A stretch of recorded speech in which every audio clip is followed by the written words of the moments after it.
Hey everyone, it's Always Improving here, and today I'm back with another watercolor video. And today I'm going to be focusing on the creation of series, and I don't know if it's the technical term, but basically just interconnected pieces of art that all have a central idea or a central something tying them together.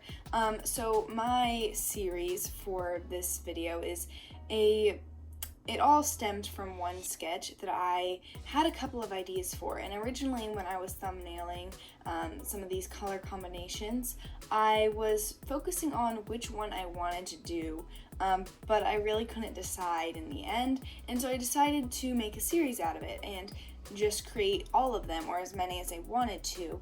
And this really helps me to not limit myself when thumbnailing. It's a really broad approach, and it helps me to not feel as constricted in my idea generation phase.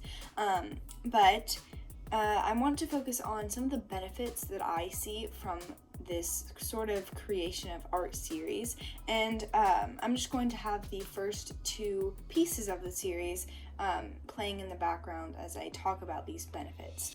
So the first benefit I want to talk about is that it can help you when you're kind of stuck and don't know what to do.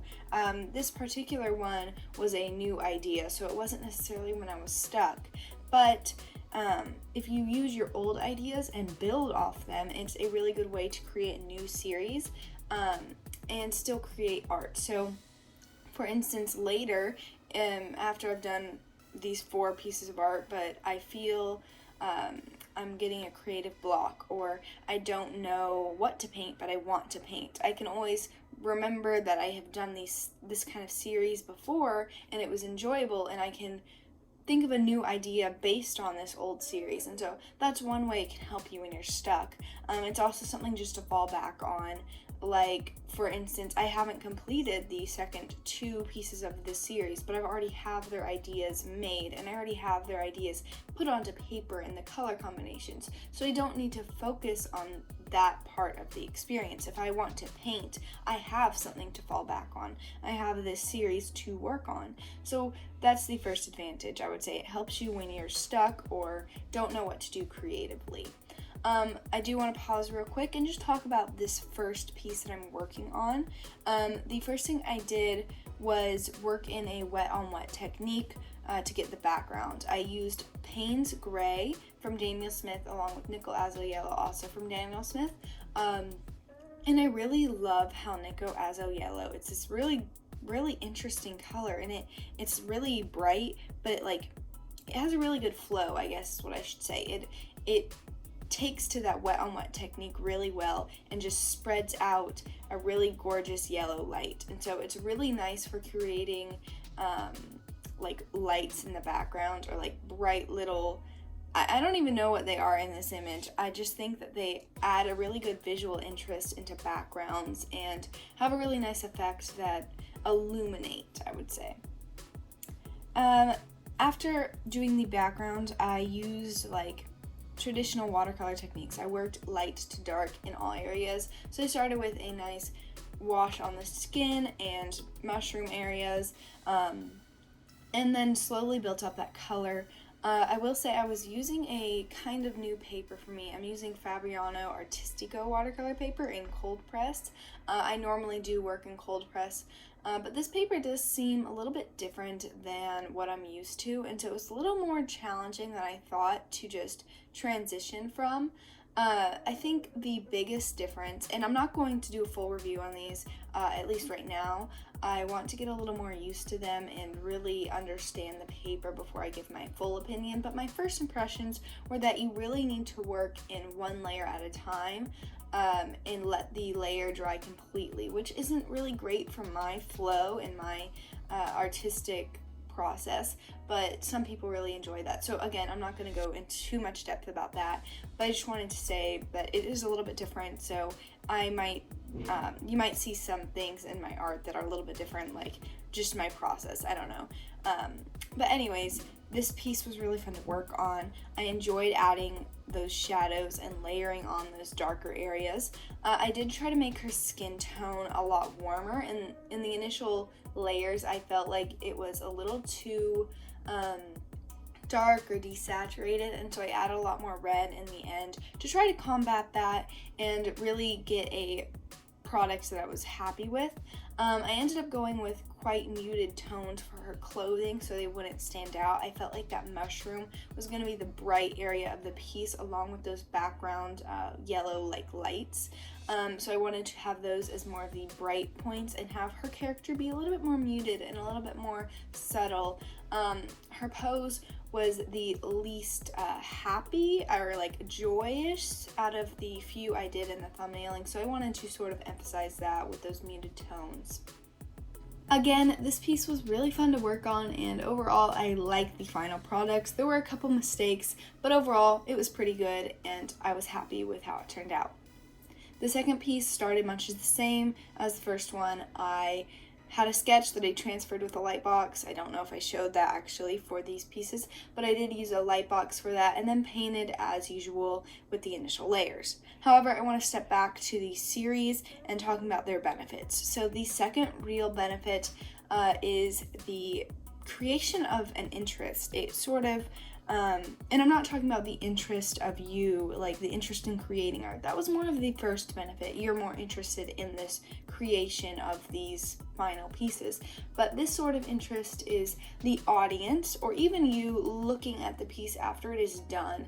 I feel like when you have a group of paintings with a similar theme, a central idea, or something connecting them, it leads the audience to look at them and sort of connect it. It gives them something to think about and something to connect the pieces together and really observe. And I think it leads to people that look at the art, they have more of a reason to continue to think about it and not just look at the one piece, but they can look at multiple and sort of compare and contrast them and have their own ideas about this piece. It also, with this sort of interest, it can help you personally lead to a story generation, because if you have more of an audience for this central theme, you know that it is a popular theme to work from, and you can incorporate that theme into your story, or you can create a story based off of the theme that you explored in your art. And so I think both of these stem from a creation of interest in your audience and in the final product of these pieces. The third and final benefit that I can give to these art series that I have done is that it helps you to be more exploratory in your art and sort of do different things. For example, I did multiple thumbnails for this, and I wasn't restricting myself to one idea or to focusing on finding one final result that I was happy with. I was really it was really enjoyable to look at all the different ideas that I had and sort of think about what could I change, what can I make different, what can I make better, what different ways can I address this idea. And so it helped me personally be more exploratory in my art creation, in my like idea generation phase. I think that was a key for me in this series at least. Also, it can help you be more adventurous with your color choices, because you might want to create a series of a bunch of different colors, or you can make a series based on a limited palette. And either way, you're going to be pushing yourself to create art based on a certain color palette, because if you want all of your pieces to have a different color palette, you have to try new colors, and you have to think about how these new colors will interact with each other and how they'll interact with the final products and how they'll interact as a set, because you are making a series. So that's one way. Or obviously with the limited palette, you need to make all of your pieces be different but still have the same colors and the same color combinations, so it can help with your color mixing. I think both of those ways will help you become better with judging your colors and being more adventurous with your color use. And those are all of the beneficial reasons that I think people should do more art series, and why I think they're pretty nice for creatives and the process behind your creativity and just your workflow. I think they're a great way to incorporate a new challenge into your work. But anyways, this piece was really fun to work on, the second one here. I sort of did a different approach with this. I made her character more chic, more sassy, I guess you could say. Her hand position along with the black clothing and black hair really creates a stark contrast.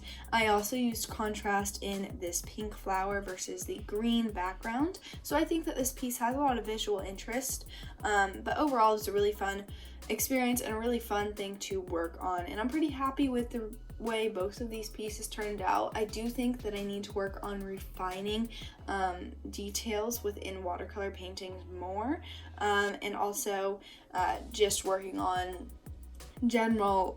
working with different pieces of paper. Again, I'm not going to talk about Fabriano and Artistico right now. I need to work with a little bit more, but in general, it was pretty fun to work on, so I really hope you enjoyed seeing these processes, and I hope that you can look at art series with a different light and maybe incorporate them into your own creative work.